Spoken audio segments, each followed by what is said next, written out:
For my second ELL strategy, it is peer conferencing on writing, and this is for also eighth grade social studies. And the TEKS pertain to culture and students understanding relationships between and among people from various groups, whether it's racial, ethnic, religious, during different centuries.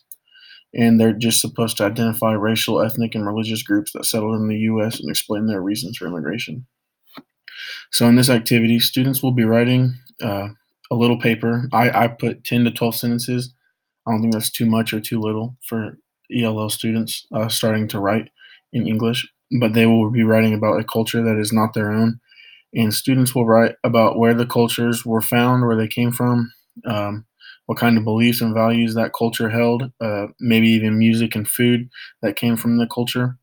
Uh, and then they can also talk about what they think about it and what they find most interesting. Just some little topics for them to write about.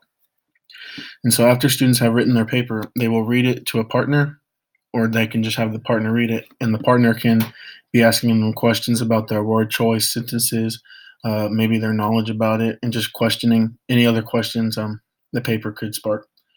Then, after peer conferencing with their partner, the students can go back and reword and fix up their paper to make it seem better. And they're basically just helping each other proof their papers. And so, the strengths and benefits that come from this in the article that I found on this, a veteran ELA teacher is talking about what she did to help two English language students or English language learning students that are new to her class and the strategies she used to help make them successful. And she noted both students showed tremendous gains when they took their test, uh, gaining tons of Lexile points. And then, but she ends up crediting this gain to peer conferencing and peer support and having her kids work together and just see through things with each other. And so, and then also giving them the choice of writing topics and the time and space to think is also something that helped develop their writing and just their whole education in general.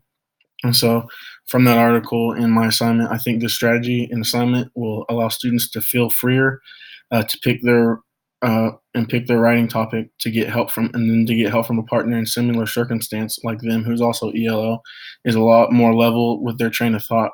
So it can make more sense to them, and they might feel more comfortable when discussing just the lesson and words and the assignment and just learning how to do their sentences. And so, for my main example, I just made a little worksheet, and I labeled it culture paper that they would be writing on. And then up here, I put their points they could talk about. And it's where the culture can be found, religion and beliefs the culture may uphold, food and music that could be connected, and then their thoughts on what they find interesting, just the things I talked about earlier in it.